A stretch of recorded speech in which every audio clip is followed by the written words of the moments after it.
Hello everyone, welcome to Breakthrough Science. I hope everyone is doing great.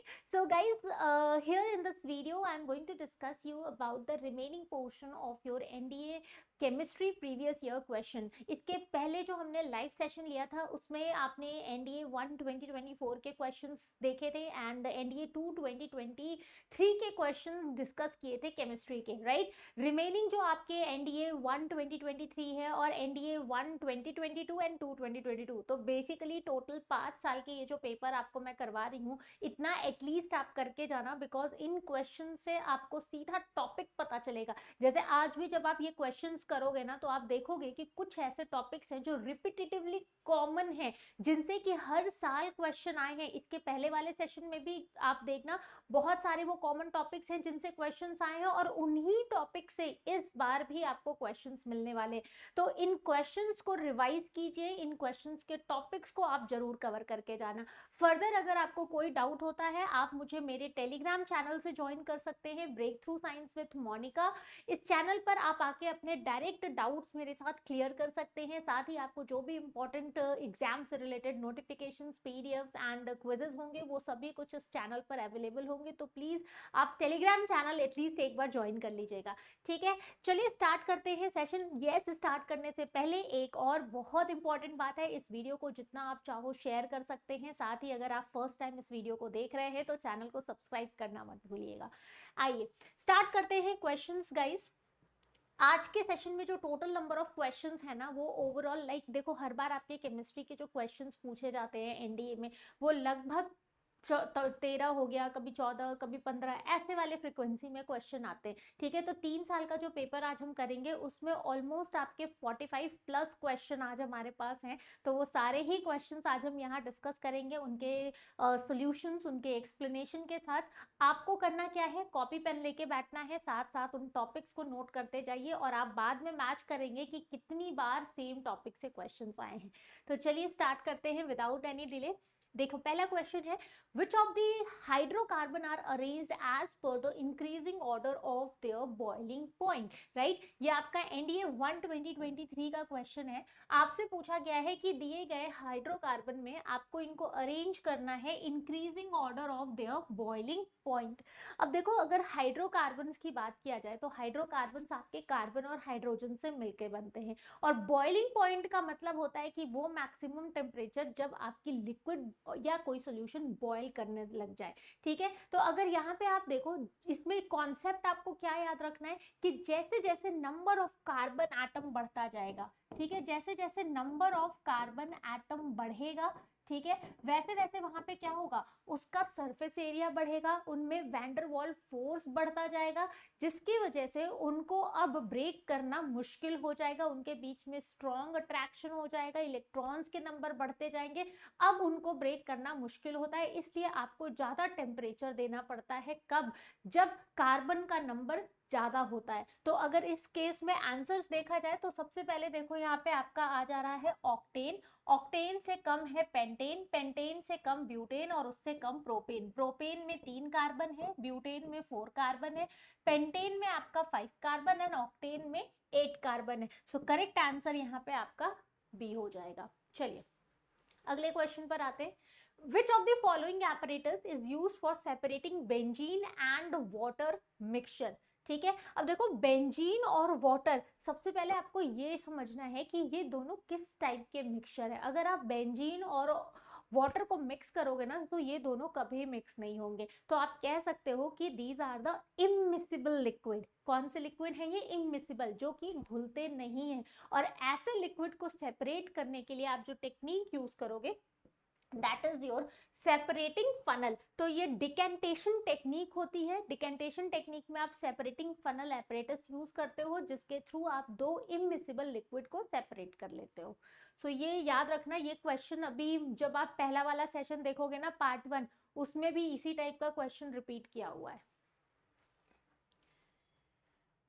An iron nail dipped in copper sulfate solution turns brown. This is due to which one of the following type of reaction? अब देखिए यहाँ पे कह रहा है कि एक iron nail है, ठीक है, इसको कॉपर सल्फेट में, राइट, कॉपर सल्फेट में इसको डिप किया गया है, and this solution turns brown, इसके बाद जो सोल्यूशन है वो ब्राउन हो जाता है, this is due to which one of the following reaction. तो यहाँ पे आपको क्लियर दिख रहा है कि अगर सोल्यूशन ब्राउन हो रहा है दैट मीन्स कि आयरन ने क्या किया, कॉपर को रिप्लेस किया, कॉपर को रिप्लेस करके आयरन बन गया आयरन सल्फेट, राइट। तो अब यहाँ पे आपका जो सोल्यूशन बन रहा है उसमें फेरस सल्फेट बन जा रहा है और कॉपर अकेला पड़ जा रहा है। तो this is which type of reaction, ये आपका हो जाता है डिस्प्लेसमेंट रिएक्शन। डिस्प्लेसमेंट रिएक्शन में जो हाईली रिएक्टिव एलिमेंट होते हैं, मेटल होते हैं, वो कम रिएक्टिव मेटल को रिप्लेस कर देते हैं। This is the reactivity series, ये आपको याद रखना है, हर बार क्वेश्चन इससे आता है और लगभग 1 से 2 क्वेश्चन आपसे 15 में 2 क्वेश्चन तो आपको इसी रिएक्टिविटी सीरीज से पूछ लेंगे। तो कोशिश करना जो सबसे टॉप पे होते हैं वो हाईली रिएक्टिव होते हैं, जैसे जैसे आप नीचे जाओगे इनकी रिएक्टिविटी कम होती जाती है। Potassium is highly reactive and आपके platinum is the least reactive element. Next question है, among the following which is not the correct method for keeping curd, आपको बताना है कि इनमें से कौन सा सही तरीका नहीं है दही जमाने के लिए, दही को रखने के लिए कौन सी पद्धति सही नहीं है, राइट। क्वेश्चन कॉमन सेंस से भी रिलेटेड है थोड़ा, तो आप इसको कर सकते हैं बहुत आराम से। क्वेश्चन कह रहा है कि नॉट करेक्ट मेथड। अब देखो, अगर आप दही को स्टेनलेस स्टील में जमाते हो तो कोई प्रॉब्लम नहीं है, राइट। प्लास्टिक वेसल्स में भी अगर आपकी दही जम रही है, रख रहे हो, कोई प्रॉब्लम नहीं है, ग्लास में भी कोई प्रॉब्लम नहीं है। लेकिन अगर आप अपने कर्ड को कॉपर वेसल में रखते हो, राइट, तो वहां पे कॉपर आपका क्या हो जाता है, मेटल हो जाता है। हमारे दही के अंदर है लैक्टिक एसिड जो कि जनरेट होता है लैक्टोबैसिलस बैक्टीरिया से। अब ये लैक्टिक एसिड आपके मेटल से रिएक्ट करते हैं और वहां पे आपके फूड को पॉइजनर टॉक्सिक सब्सटेंस का प्रोडक्शन कराते हैं। इसीलिए कभी भी दही को किसी भी मेटल के बर्तन में नहीं रखना चाहिए। Toothpaste prevents to decay by. अब यहाँ पे कह रहा है कि हमारा जो टूथपेस्ट होता है वो हमारे दांतों को डिके होने से, सड़ने से बचाता है, राइट।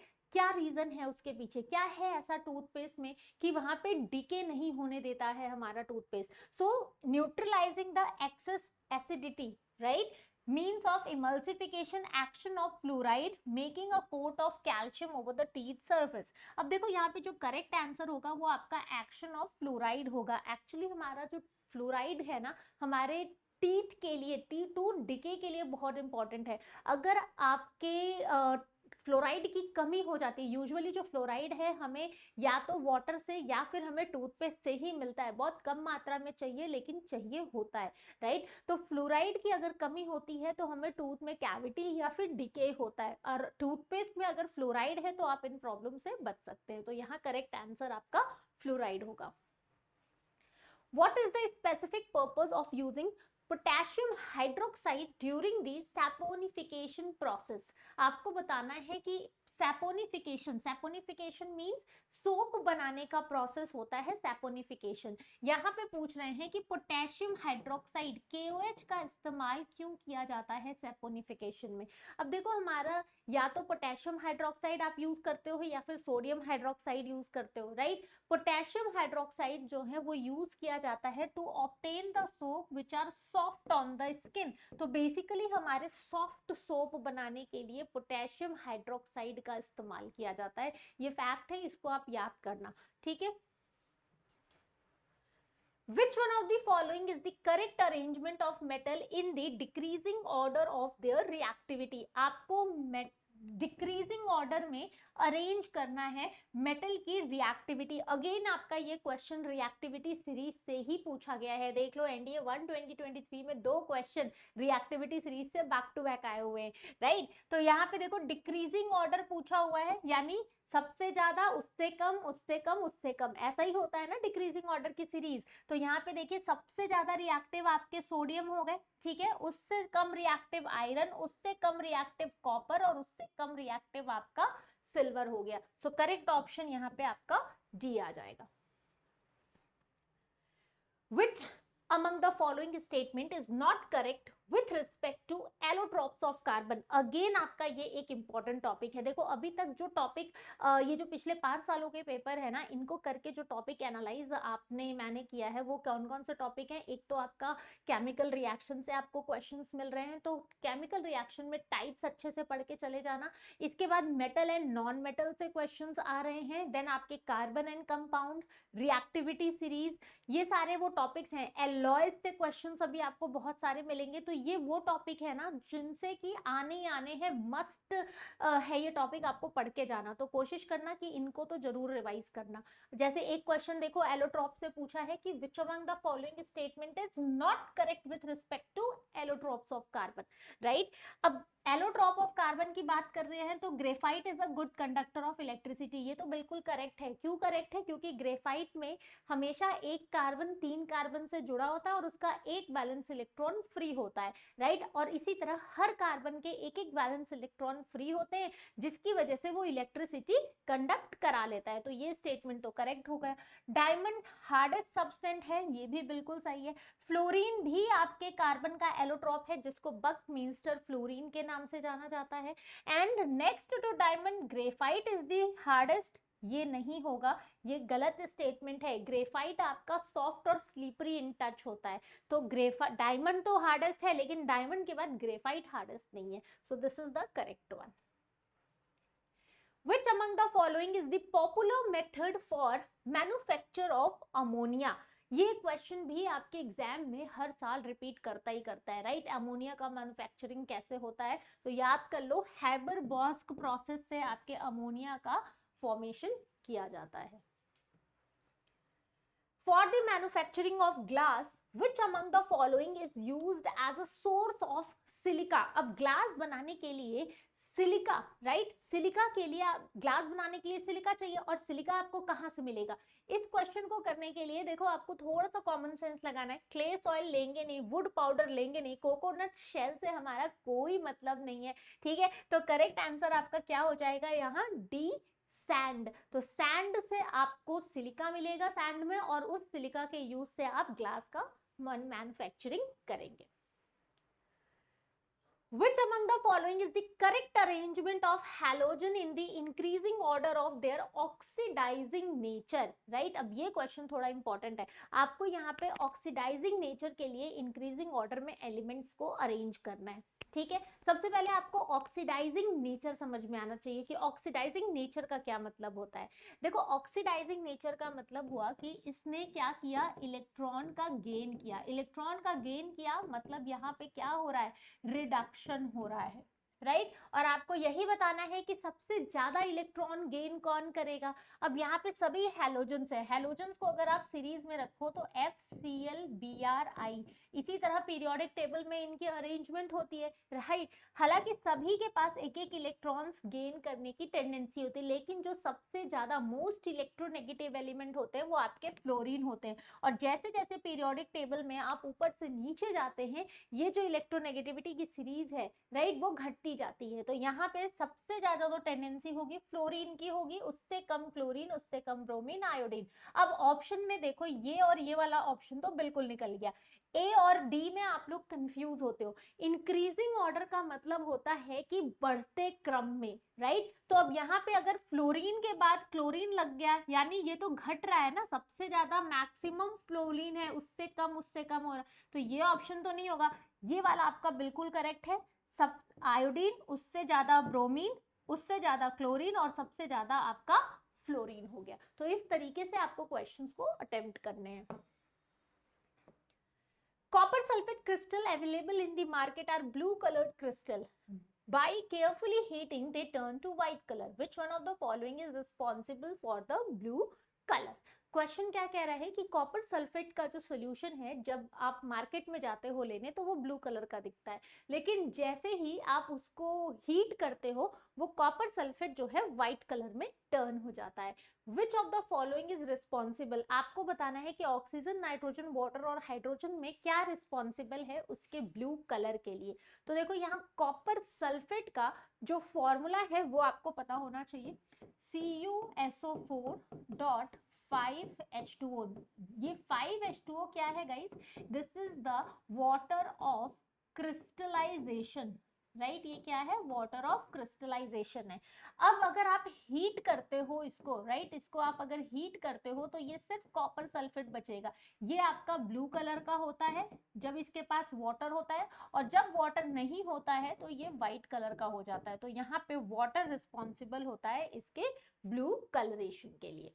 ऑलराइट, चलिए next, equal volume of all gases when measured at the same temperature and pressure contain an equal number of particles. Who proposed the above law? अब gaseous law से आपका ये क्वेश्चन है। यहाँ पे आपसे कह रहे हैं कि अगर कोई गैस है, इक्वल वॉल्यूम है, ठीक है, गैस का वॉल्यूम इक्वल है और वहां पे टेम्परेचर भी इक्वल है, प्रेशर भी इक्वल है, कोई चेंज नहीं है टेम्परेचर प्रेशर में, नंबर ऑफ पार्टिकल्स भी यहाँ पे इक्वल ही है। आपको बताना है नंबर ऑफ पार्टिकल भी इक्वल होगा, मतलब अगर कोई गैस है जिनका वॉल्यूम सेम है, टेम्परेचर प्रेशर सेम है, तो उसमें नंबर ऑफ पार्टिकल्स भी सेम होंगे। ये लॉ किसने दिया था? यानी volume is directly proportional to number of particle.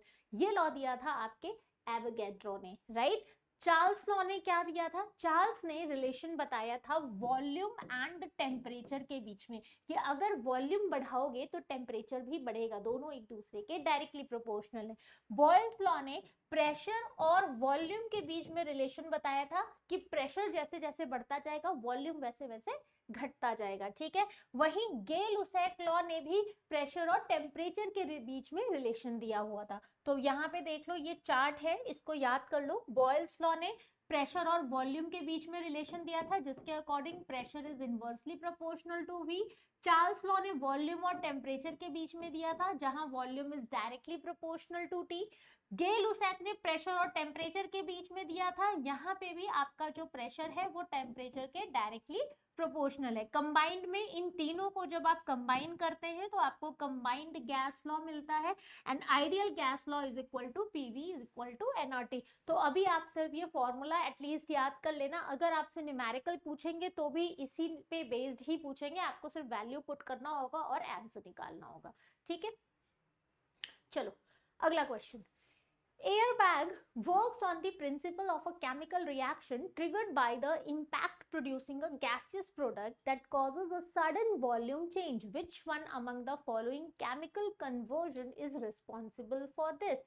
आपसे कहा जा रहा है कि जो एयर बैग्स होते हैं ना, they work on a chemical reaction, वो किसी केमिकल रिएक्शन पर काम करते हैं, triggered by the impact producing a gaseous product. अब वहां पे क्या होता है कि जो केमिकल रिएक्शन होता है उसकी वजह से जो प्रोडक्ट बन रहा है, वहां उस प्रोडक्ट ने क्या किया, अचानक से वॉल्यूम बढ़ा दिया, जिसकी वजह से एयर बैग्स जो है वो उनका वॉल्यूम इंक्रीज होता है। जैसे आप लोगों ने अपनी गाड़ियों में देखा होगा कि जैसे ही गाड़ी एक्सीडेंट होने वाली होती है, राइट, जैसे ही उसको सेंसर मिलता है तुरंत वहां पे एयर बैग्स खुल के आ जाते हैं, राइट। इसके पीछे रीजन क्या है कि यहाँ पे हमारे ना उस बैग में सोडियम अजाइड होता है, Na3N होता है, राइट। अब ये सोडियम एजाइड जैसे ही यहाँ पे केमिकल रिएक्शन हुआ, हीट मिला उसको, तुरंत ये सोडियम और नाइट्रोजन में ब्रेक हो जाता है। अब अगर ये सोडियम और नाइट्रोजन में ब्रेक हो रहा है गाइस, तो वहां पे वही वो नाइट्रोजन है जो कि एक्सप्लोड कर रहा है और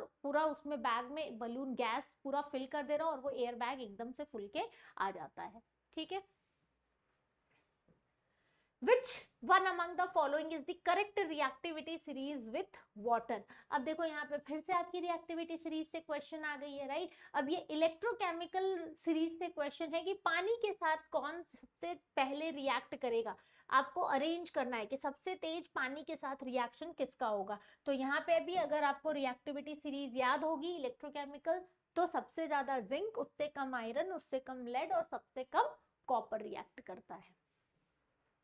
नेक्स्ट क्वेश्चन है एनडीए 2 2022 का, विच of the following metal floats in cold water? कौन सा वो मेटल है जो ठंडे पानी पर तैरता है, फ्लोट करता है? तो देखो इसके लिए अगर कोई भी चीज पानी पे फ्लोट कर रही है तो जाहिर सी बात है कि उसकी डेंसिटी जो है पानी से कम होनी चाहिए, राइट। वही तो ऊपर फ्लोट करेगी, जिसकी ज्यादा होगी वो तो सिंक कर जाएगा। ओके, तो यहाँ पे अगर इन ऑप्शंस में आप देखोगे तो कैल्शियम की जो डेंसिटी होती है वो आपके वाटर की डेंसिटी से कम होती है, इसीलिए कैल्शियम जो है पानी के ऊपर, ठंडे पानी के ऊपर फ्लोट करता है।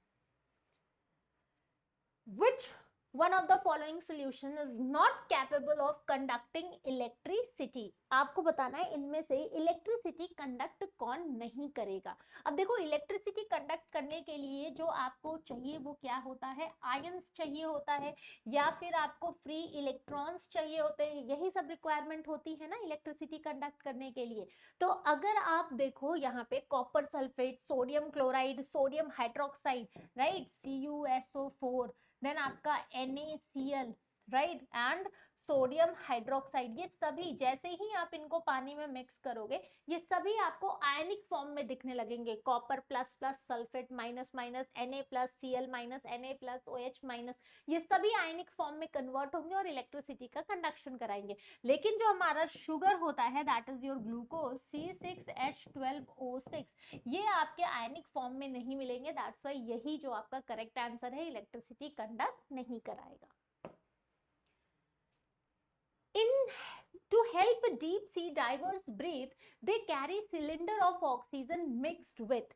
आपको बताना है कि यहाँ पे जो डीप सी डाइवर्स होते हैं, राइट, वो अपने सिलेंडर में ऑक्सीजन तो डेफिनेटली होता ही है उनके, लाइक उसके अलावा उनके पास क्या होता है, तो यहाँ पे देखो नाइट्रोजन और हीलियम दोनों ही करेक्ट आंसर हो सकते हैं, क्योंकि सिलेंडर में ऑक्सीजन भी होता है, नाइट्रोजन भी होता है और हीलियम भी होता है, ट्राई मिक्स गैस कहते हैं उसको। ओके, तो यहाँ पे हीलियम जो है वो ज्यादा होगा करेक्ट, क्योंकि ऑक्सीजन के साथ नाइट्रोजन मिक्स्ड रहता है, हीलियम को डाला जाता है वहां पे।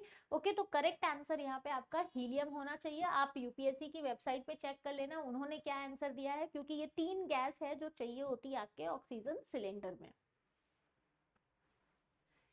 Next, which of the following compound undergo thermal decomposition reaction? देखो थर्मल डिकम्पोजिशन, अगेन ये आपका जो क्वेश्चन है केमिकल रिएक्शन से पूछा गया, और डिकम्पोजिशन की अगर हम बात करें तो 3 टाइप के डिकम्पोजिशन रिएक्शन होते हैं। कौन से थर्मल? एक तो आपका हो जाता है थर्मल डिकम्पोजिशन रिएक्शन, दूसरा होता है आपका इलेक्ट्रोलाइटिक डिकम्पोजिशन रिएक्शन, और तीसरा आपका होता है फोटो डिकम्पोजिशन रिएक्शन, राइट। तो ये 3 टाइप के डिकम्पोजिशन होते हैं। डिकम्पोजिशन मतलब ब्रेक होना, एक सिंगल अगर कोई आपका रिएक्टेंट है तो 2 या 2 से ज्यादा प्रोडक्ट में वो ब्रेक हो रहा है, राइट। थर्मल में हीट के प्रेजेंस में आपका ब्रेक होता है कंपाउंड, इलेक्ट्रोलाइट में इलेक्ट्रिसिटी के प्रेजेंस में, और फोटो डिकम्पोजिशन में लाइट के प्रेजेंस में। तो यहाँ पे अगर आप देखो तो थर्मल डिकम्पोजिशन का जो आपका करेक्ट आंसर होगा वो होगा सिल्वर ऑक्साइड। तो हमारा जो Ag2O है, जब आप इसको हीट दोगे तो आपका सिल्वर ऑक्साइड डिकम्पोज होता है थर्मल डिकम्पोजिशन के through. Silver artefacts get tarnished in air due to the formation of, चांदी की वस्तुएं जो हैं हवा में, राइट, एयर में काली पड़ जाती हैं, उसके पीछे क्या रीजन है? सिल्वर क्लोराइड बन जाता है, सिल्वर ऑक्साइड बन जाता है, सिल्वर सल्फाइड बनता है, या फिर सिल्वर सल्फेट बनता है। तो यहाँ पे देखो अगर आप सिल्वर को एयर में एक्सपोज करते हो तो एयर में प्रेजेंट होता है हाइड्रोजन सल्फाइड, राइट। क्या होता है एयर में? Hydrogen sulphide. जैसे ही आपका सिल्वर हाइड्रोजन सल्फाइड से मिलता है वो क्या बना देता है? Ag2S बना देता है। यही वो सिल्वर सल्फाइड है जो कि आपका ब्लैक कलर का होता है। तो यहाँ पे तो आपका सिल्वर वाइट है, लेकिन जैसे ही वो एयर में एक्सपोज हुआ H2S के साथ रिएक्ट करके सिल्वर सल्फाइड बनाया और खुद को ब्लैक कर लिया। तो करेक्ट आंसर आपका सी हो जाएगा। Bronze is an alloy of, तो एलॉय के कंपोजिशन से मैंने पहले भी कहा था बहुत सारे क्वेश्चंस आ रहे हैं, एलॉयज के कंपोजिशन अच्छे से करके जाइएगा। देखो ब्रॉन्ज पूछा है, यूजुअली लोग कंफ्यूज हो जाते हैं कि ब्रॉन्ज और ब्रास में, ठीक है, यहाँ पे थोड़ा सा उल्टा होता है। देखो दोनों में ही कॉपर तो होता है, दोनों में ही कॉपर होता है, ये तो कॉमन है। ब्रॉन्ज में यूजुअली लोग सोच के जिंक लगा देते हैं, लेकिन यहाँ पे कॉपर एंड टिन होता है। ब्रास होता है आपका कॉपर एंड जिंक, तो ये याद कर लेना, इसीलिए बार बार क्वेश्चन आपसे ब्रास और ब्रॉन्ज के ही बारे में पूछते हैं। Which one of the following salt does not possess water of crystallization? आपको बताना है इनमें से किसके पास water of crystallization नहीं है, राइट। वाटर ऑफ क्रिस्टलाइजेशन नहीं है तो देखो ब्लू विट्रियोल आपका क्या है? Blue vitriol is your copper sulphate, right, इसी को क्या कहा जाता है, ब्लू विट्रियोल कहा जाता है। वॉशिंग सोडा आपका क्या होता है, Na2CO3.10H2O, और यहाँ ब्लू विट्रियोल के पास होता है 5H2, यानी वाटर ऑफ क्रिस्टलाइजेशन होता है। अगर मोहर सॉल्ट को देखो तो मोहर सॉल्ट आपका मिक्सचर होता है दो सॉल्ट के। कौन कौन से सॉल्ट के मिक्सचर होते हैं, अमोनियम सल्फेट, फेरस सल्फेट, और इसके पास भी होता है 6H2O। यानी देखा जाए तो इन तीनों के पास ही वाटर ऑफ क्रिस्टलाइजेशन है। जिसके पास कोई वाटर ऑफ क्रिस्टलाइजेशन नहीं है वो आपका पोटेशियम परमैंगनेट है, जिसका फॉर्मूला है KMnO4। तो करेक्ट आंसर आपका ए हो जाएगा। Bee sting leaves an acid which causes pain and irritation. The acid released is, कोई ऐसा ईयर नहीं गया है जिसपे ये क्वेश्चन ना आया हो, राइट। आपने जब लाइव सेशन किया था, जब हमने लाइव सेशन किया था वहां पे जो पेपर डिस्कस किया उसमें भी आपको ये वाले क्वेश्चंस मिले थे, इस बार भी क्वेश्चंस आ ही रहे हैं। तो करेक्ट आंसर ऑफ कोर्स यहाँ मीथेनोइक एसिड होगा। बी स्टिंग, निटल लीफ स्टिंग, एंट स्टिंग याद कर लो। इसके अलावा आपकी जो टार्ट्रिक एसिड होती है ये आपके टैमरिंड में मिल जाती है, इमली में मिल जाती है। सिट्रिक एसिड आपको लेमन या सिट्रस फ्रूट्स में मिल जाएंगे। इथेनोइक एसिड आपको विनेगर में मिल जाएंगे। तो जितने भी एसिड के सोर्स है ना उनको अच्छे से आप रिवाइज करके जाना। एसिड बेस एंड सॉल्ट्स का भी मैंने अपने चैनल पर एक सेशन लिया था, मैंने क्वेश्चंस भी कराया था और उसके कॉन्सेप्ट की क्लासेस भी की थी। तो अगर आपको एसिड बेस सॉल्ट्स के कॉन्सेप्ट्स क्लियर नहीं है तो वहां से एक बार उन सेशंस को देखना और थॉरोली जितना एटलीस्ट उसमें किया गया है ना, दिया गया है, उतना तो आप अच्छे से करके जाना ही, आपको वहां से क्वेश्चन मिल ही जाएंगे। नेक्स्ट है liquid vegetable oil are converted to solid margarine by the use of. आपको बताना है कि किसके प्रयोग से तरल वनस्पतियां तेलों को ठोस कृत्रिम मक्खन में रूपांतरित किया जाता है। तो देखो लिक्विड वेजिटेबल ऑयल कन्वर्ट कर रहे हैं सॉलिड में, यानी क्या हो रहा है, लिक्विड को सॉलिड में कन्वर्ट किया जा रहा है। तो अब यहाँ पे लिक्विड को सॉलिड में अगर आप कन्वर्ट कर रहे हो तो हाइड्रोजिनेशन एक प्रोसेस होता है, एडिशन ऑफ हाइड्रोजन, जिसके थ्रू हो क्या रहा है, हमारा जो अगर ऑयल है, अगर हम लिक्विड की बात कर रहे हैं ऑयल की, तो ये अभी कैसा है, अनसैचुरेटेड है। अनसैचुरेटेड का मतलब इनके पास डबल या फिर ट्रिपल बॉन्ड है। जब आप इसमें हाइड्रोजन ऐड करते हैं, जैसे ये हाइड्रोजन ऐड करेंगे अब ये क्या हो जाएगा, ये आपका सैचुरेटेड हो जाता है और क्या बन जाता है, ऑयल आपका घी में कन्वर्ट हो जाता है और यहाँ पे आपको सिंगल बॉन्ड्स मिलने लग जाएंगे। तो ये आपका क्या हो गया, हाइड्रोजन के एडिशन की वजह से हो रहा है, जिसको हम हाइड्रोजनेशन कहते हैं। ठीक है, तो correct answer hydrogen gas. The number of structural isomer of pentane is।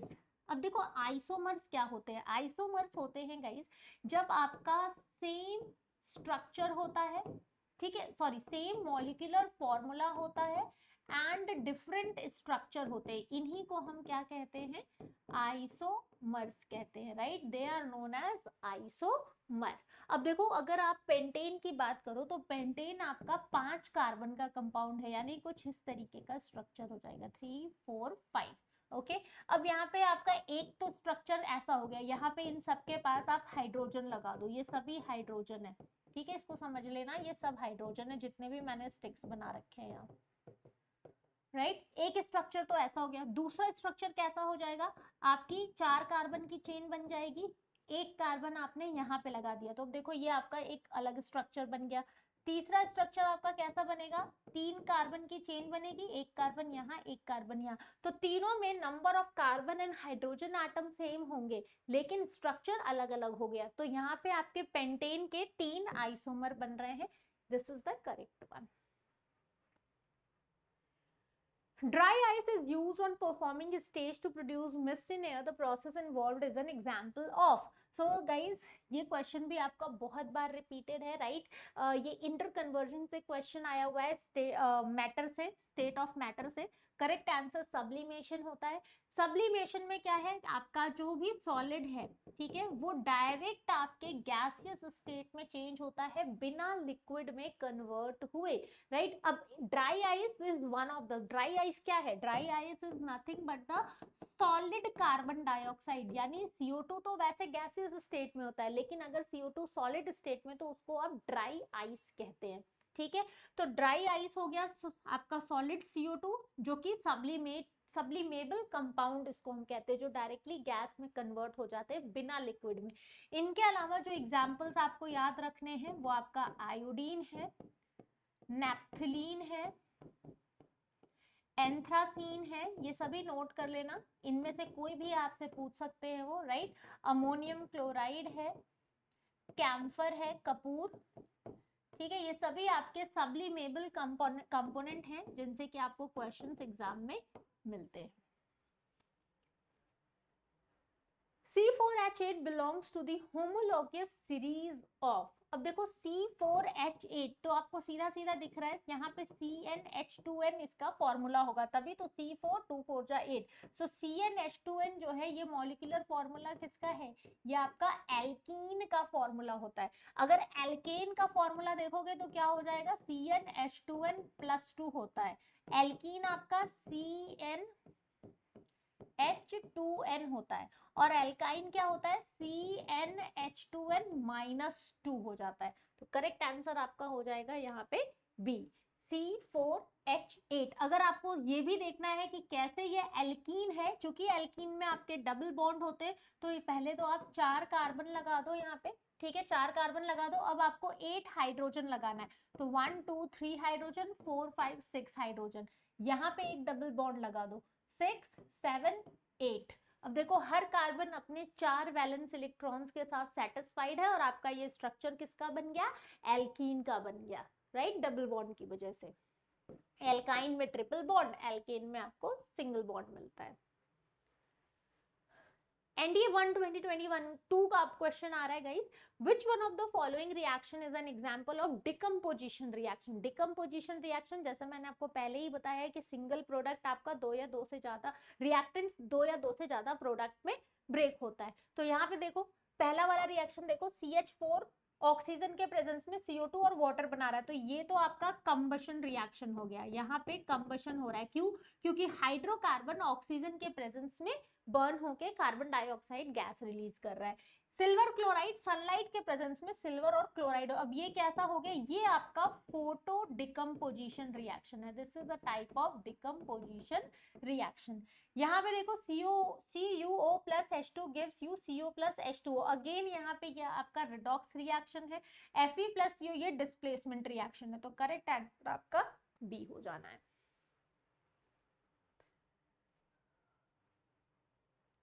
The specific latent heat of vaporization of a substance is the quantity of heat needed to change unit mass from। अब देखो latent heat of vaporisation क्या होता है, latent heat मतलब hidden heat, right.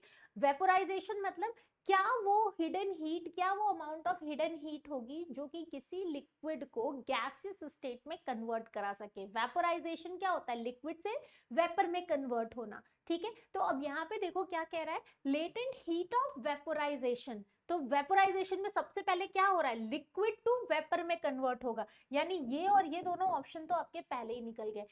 of a substance is the quantity of heat needed to change unit mass from liquid to vapor without a change of temperature। यहाँ पे ऐसा नहीं है कि आपको टेम्परेचर चेंज कर रहे हो तभी वेपोराइजेशन हो रहा है, ठीक है, टेम्परेचर से यहाँ कोई लेना देना नहीं है, ये लेटेंट हीट है ना, ये तो उसकी खुद की एनर्जी है, खुद की हीट है जिसकी वजह से वो वेपोराइज हो रहा है। Okay, so this is the correct one. Next है, evaporation from the surface of a given liquid takes place more rapidly when। अब देखो evaporation का जो प्रोसेस होता है, अगेन आपका evaporation है कि आपका जो लिक्विड है ना वो किसी भी टेम्परेचर पे वेपोराइज होने लग जाता है, उसके लिए कोई उसको फिक्स्ड टेम्परेचर नहीं चाहिए होता है कि नहीं भाई एक ही सर्टेन टेम्परेचर पर वो बॉयल होंगे या वेपोराइज होंगे, ऐसा नहीं है, वो टेम्परेचर हमेशा बॉइलिंग टेम्परेचर से कम होता है। तो कोई भी लिक्विड अगर बॉइलिंग टेम्परेचर से कम पे वेपोराइज करता है तो उसको हम इवेपोरेशन कहते हैं, ठीक है। तो अब इवेपोरेशन हमारी डिपेंड करती है किन कुछ फैक्टर्स पे, एक तो आपके टेम्परेचर बढ़ाओगे तो इवेपोरेशन आपका बढ़ जाएगा, सरफेस एरिया, जितना चौड़ा सरफेस होगा उतना ज्यादा जल्दी वहां पे इवेपोरेशन होगा, ठीक है। उसके अलावा ह्यूमिडिटी की अगर हम बात करें तो अगर ह्यूमिडिटी ज्यादा होती है तो वहां पे इवेपोरेशन का रेट जो है वो कम हो जाता है। वहीं अगर विंड स्पीड की बात करो तो अगर विंड स्पीड ज्यादा होगी तो आपका इवेपोरेशन अगेन जल्दी जल्दी होगा। तो यहाँ पे देखो क्या क्या चाहिए आपका, ऑप्शन क्या है, the temperature is high and the surface area is also high, दोनों ही हाई है, तो करेक्ट आंसर आपका ए हो जाना है। नेक्स्ट क्वेश्चन है which one of the following is not a solution, कौन सा इसमें से सोल्यूशन नहीं है। ठीक है, देखो सोल्यूशन आपका हमेशा बनता है किससे, सॉल्यूट प्लस सॉल्वेंट से, ये दोनों आपका मिलके सॉल्यूशन बनाते हैं। अब देखो एलॉयज की अगर हम बात करें तो alloys is a type of homogeneous mixture. ठीक है, ये एक होमोजीनियस सॉल्यूशन होता है जिसमें आपके मेटल मेटल आपस में मिलते हैं और एक होमोजीनियस सेम यूनिफॉर्मिटी वाला सॉल्यूशन बनाते हैं। मिल्क भी आपका कोलॉइडल सॉल्यूशन होता है। ठीक है, शुगर भी आपका, चीनी और पानी एक टाइप ऑफ सॉल्यूशन ही है, लेकिन एयर आपका सॉल्यूशन नहीं होता है क्योंकि यहाँ पे सॉल्यूट गैसियस पार्टिकल तो है लेकिन थोड़ी ना हवा में सॉल्वेंट आपको मिल रहा है, हवा में तो पानी नहीं मिल रही है ना आपको, तो यहाँ सॉल्वेंट नहीं है, इसलिए आपका सी करेक्ट आंसर हो जाएगा। नेक्स्ट क्वेश्चन है refining of petroleum is carried out using which one of the following technique. Again it is a question from separation technique, तो सेपरेशन टेक्निक के क्वेश्चंस भी आपको अच्छे से करके जाने हैं, डायरेक्ट इस टाइप के क्वेश्चंस आ रहे हैं। अब देखो पेट्रोलियम को, जो भी हमारे कोल पेट्रोलियम होते हैं ना, उनको सेपरेट करने के लिए आप जो टेक्निक यूज करते हो वो आपका फ्रैक्शनल डिस्टिलेशन होता है। फ्रैक्शनल डिस्टिलेशन में हम उन दो लिक्विड को आपस में सेपरेट करते हैं जिनका टेम्परेचर लेस देन, जिनके बीच में लेस देन 25 के टेम्परेचर होता है। दो लिक्विड के, दो जो भी सब्सटेंस हैं उनके बीच का अगर टेम्परेचर लेस देन 25 केल्विन है तो वहां पे हम फ्रैक्शनल डिस्टिलेशन का मेथड यूज करते हैं। ठीक है, अदरवाइज अगर दो लिक्विड के बीच में बॉइलिंग पॉइंट का डिफरेंस हो रहा है तो हम वहां सिंपल डिस्टिलेशन करेंगे, लेकिन अगर 25 केल्विन से कम का डिफरेंस है बॉइलिंग पॉइंट में दोनों के तो वहां फ्रैक्शनल डिस्टिलेशन करते हैं। Which of the following is a chemical change? Chemical change और फिजिकल चेंज के बीच में डिफरेंसेस आपको याद होने चाहिए जिनसे क्वेश्चंस आते हैं। अब देखो केमिकल चेंज कह रहा है, केमिकल चेंज के दौरान आपको एक नया प्रोडक्ट मिलता है, केमिकल चेंज आपका इरिवर्सिबल होता है। अब यहाँ देखो dissolving of sugar in water, तो यहाँ क्या हो रहा है कि आपने सिर्फ चीनी को पानी में मिला दिया, वाटर का सिर्फ क्या चेंज हो रहा है, टेस्ट चेंज हो रहा है, तो ये कोई केमिकल रिएक्शन नहीं, आपको कोई नया प्रोडक्ट एकदम से नहीं मिल गया। मेल्टिंग ऑफ आइस, आइस पहले सॉलिड था अभी लिक्विड हो रहा है तो सिर्फ फेज चेंज हो रहा है। क्रिस्टलाइजेशन, अब आपका लिक्विड क्रिस्टल में कन्वर्ट हो रहा है, फेज चेंज हो रहा है। मिल्क टर्निंग सार, यहाँ पे आपका केमिकल रिएक्शन हो रहा है जिसकी वजह से दूध आपका फट जा रहा है। So this is the chemical change. Next है which of the following is the correct molecular formula of ammonium carbonate if the valency of ammonium ion is +1 and carbonate ion is -2। देखो यहाँ पे आपसे मॉलिक्यूलर फॉर्मूला पूछा गया है किसका, ammonium carbonate का। अमोनियम कार्बोनेट, अब देखो अमोनियम का फॉर्मूला क्या होता है NH4+, कार्बोनेट का फॉर्मूला होता है CO3 कह क्या रहे हैं कि अगर अमोनियम की वैलेंसी +1 कर दो और कार्बोनेट की वैलेंसी -2 कर दो तो अमोनियम कार्बोनेट का फॉर्मूला क्या हो जाएगा। फॉर्मूला बनाने के लिए आपको क्या करना होता है, वैलेंसीज का क्रॉस मल्टीप्लिकेशन करना होता है। ठीक है, वैलेंसीज का क्या करोगे आप, क्रॉस मल्टीप्लिकेशन करोगे, तो कुछ इस तरीके से क्रॉस मल्टीप्लाई होगा। अब अमोनियम का 1 इधर जाएगा, कार्बोनेट का 2 इधर आ जाएगा, तो फॉर्मूला क्या हो जाएगा, अमोनियम पे 2 आ गया, कार्बोनेट पे 2 माइनस, तो इधर का ये 1 आ गया। अब यहाँ पे देखो फॉर्मूला यही एक आपको मिलता है ए, तो this is the very simplest one. ऐसे क्वेश्चंस को छोड़ के मत आना, थोड़ा सा कोशिश करना, हो जाएगा। नेक्स्ट है which one of the following is a covalent compound. अब देखो कोवलेंट कंपाउंड आपके वो कंपाउंड होते हैं, सबसे पहले तो आपको कोवलेंट कंपाउंड हमेशा नॉन मेटल्स के बीच में दिखेंगे, तो जो सबसे पहले देखा करो वो ये देखा करो कि जो एलिमेंट है वो मेटल है या नॉन मेटल है।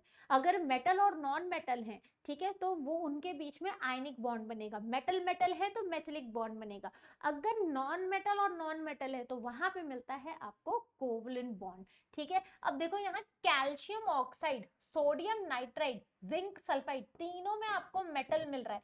यही एक ऑप्शन है जिसमें आपको सिलिकॉन कार्बाइड यानी SiC, सिलिकॉन कार्बाइड दोनों ही का नॉन मेटल है, तो यहाँ पे आपको क्या मिलेगा? Covalent compound. This is the covalent bond. Next है the mass number of argon. ठीक है, आर्गन का मास नंबर कह रहा है 40 है। Which one of the following statement is correct. अब आपको बताना है कि आर्गन के लिए कौन सा स्टेटमेंट करेक्ट है। अगर आर्गन का मास नंबर 40 है तो the number of protons in argon is 22, the number of neutrons in argon is 18, the number of electrons in argon is 18, the sum of number of proton and electron in argon is 40। तो ये तो देखो सीधा सीधा गलत हो गया, क्योंकि मास अगर 40 है तो वो प्रोटॉन प्लस न्यूट्रॉन होता है 40, तो ये तो आपका सीधा गलत हो रहा है।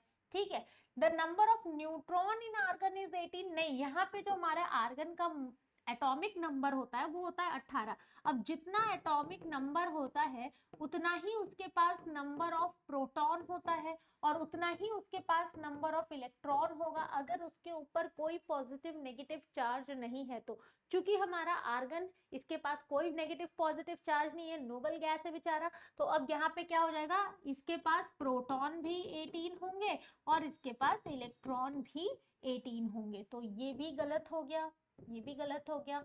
करेक्ट आंसर आपका सी बन गया।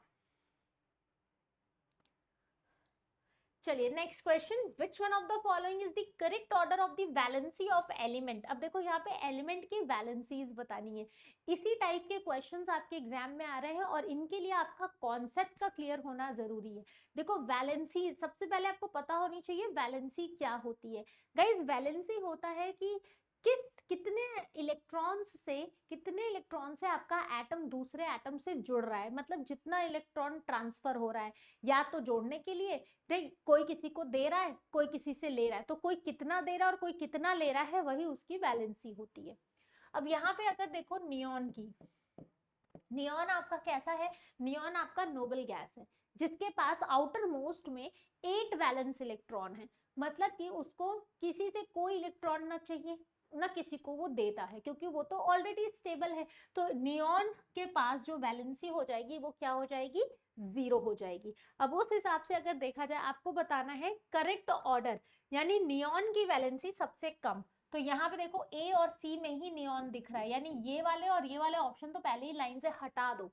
ठीक है, अब आ जाते हैं नियॉन के बाद आपका सिलिकॉन आता है। सिलिकॉन हमारे कार्बन फैमिली का मेंबर है, कार्बन का 4 होता है, सिलिकॉन का भी वैलेंसी कितना हो जाएगा, 4 हो जाएगा।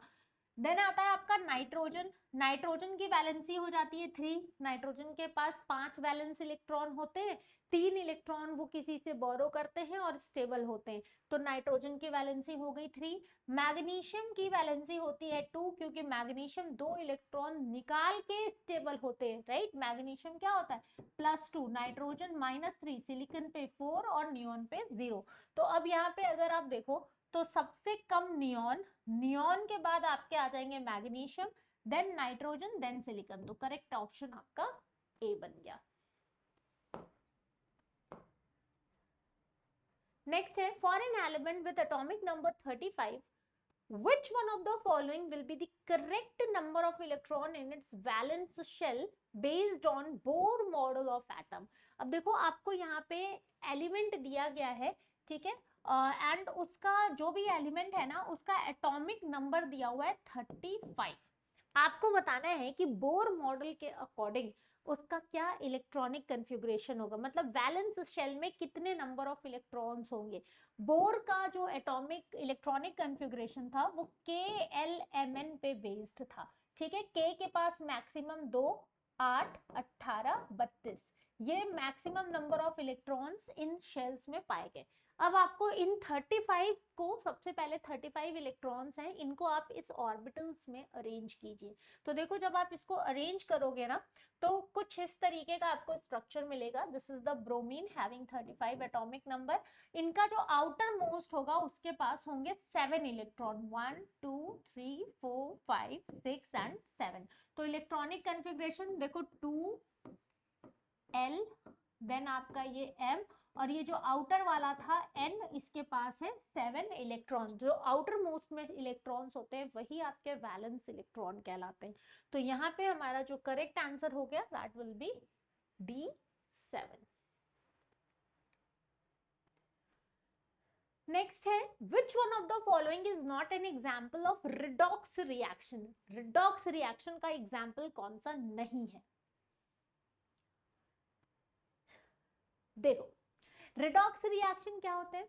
रिडॉक्स रिएक्शन वो रिएक्शन होते हैं जिनके पास ऑक्सीडेशन और रिडक्शन दोनों ही करने की कैपेबिलिटी होती है। ऑक्सीडेशन में लॉस ऑफ इलेक्ट्रॉन और रिडक्शन में गेन ऑफ इलेक्ट्रॉन होता है, राइट? अब अगर यहाँ पे आप देखो तो AlCl3H2O, Al एल्युमिनियम हाइड्रोक्साइड और 3HCl बना रहे हैं। सोडियम हाइड्राइड आपका सोडियम और हाइड्रोजन में टूट रहा है। आयरन ऑक्साइड ऑक्सीजन के साथ जुड़ के आयरन ऑक्साइड बना रहा है। CuSO4 जिंक के साथ जुड़ के Cu और ZnSO4 बता रहा है। आपको बताना क्या है कि कौन सा रेडॉक्स रिएक्शन का एग्जाम्पल नहीं है, राइट? कौन सा एग्जाम्पल नहीं है आपको बताना है। तो आपको तीन चीजें देखनी है, एक तो इलेक्ट्रॉन का गेन और इलेक्ट्रॉन का लॉस देखना है, दूसरा आपको एडिशन ऑफ हाइड्रोजन और रिमूवल ऑफ हाइड्रोजन, या एडिशन ऑफ ऑक्सीजन और रिमूवल ऑफ ऑक्सीजन देखना है।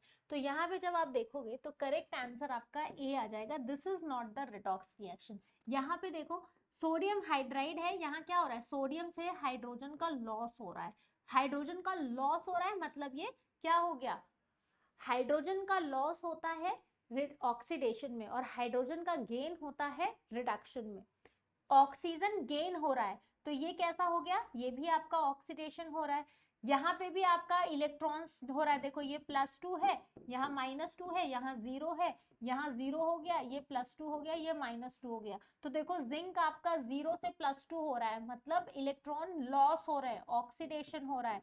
कॉपर आपका +2 से 0 हो रहा है, रिडक्शन हो रहा है। तो ये सभी आपके रिडॉक्स रिएक्शन है एक्सेप्ट द A1।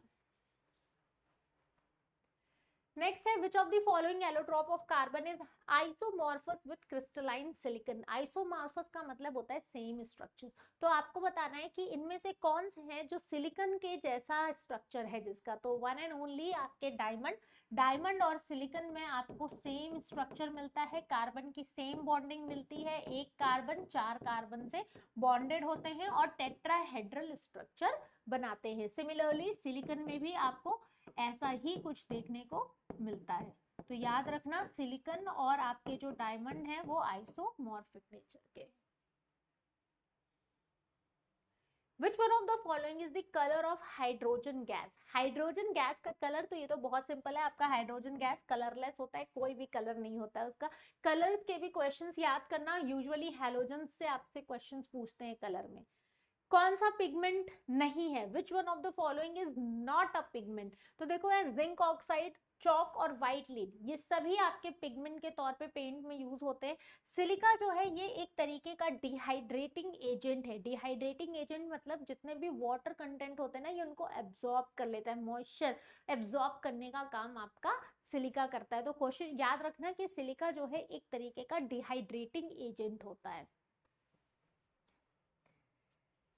चलिए नेक्स्ट क्वेश्चन है which of the following statement about fertilisers is not correct. Fertiliser के लिए कौन सा करेक्ट स्टेटमेंट नहीं है? अब देखो यूरिया की बात चल रही है, यूरिया का स्ट्रक्चर अगर आप देखोगे तो आपको यूरिया के स्ट्रक्चर कैसे दिखेंगे? NH2 C double bond O NH2, यही फॉर्मूला होता है आपके यूरिया का, ठीक है। तो अब यहाँ पे देखो कह रहा है urea is a phosphorus containing fertiliser. ये तो पहले ही गलत हो गया क्योंकि हमारा जो यूरिया होता है इसमें कहीं पे भी आपको फॉस्फोरस तो नहीं दिख रहा है, नाइट्रोजन, हाइड्रोजन, कार्बन और ऑक्सीजन दिख रहा है। तो आपसे क्या पूछा है? Which one of the following is not correct. पहले ही स्टेटमेंट में आपको गलती मिल गई। दूसरा, application of fertiliser to the soil increases fertility, बिल्कुल सही है। यूरिया प्रिपेयर्ड होता है action of ammonia and carbon dioxide, correct है। यूरिया में नाइट्रोजन होते हैं, करेक्ट है। तीनों स्टेटमेंट करेक्ट है।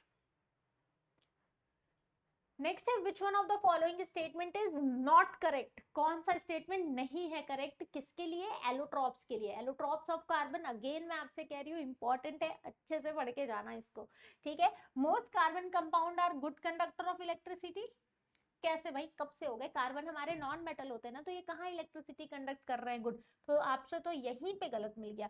बॉन्डिंग ऑर्गेनिक कंपाउंड में कोवलेंट होती है, करेक्ट है। ग्रेफाइट लुब्रिकेंट है, डायमंड एलोट्रॉप, तीनों सही है। पहला ही आंसर आपका हो गया इस क्वेश्चन का। All right, so that is all about your NDA chemistry PYQ guys. I hope आप इन सभी क्वेश्चंस को अच्छे से रिवाइज किए हो।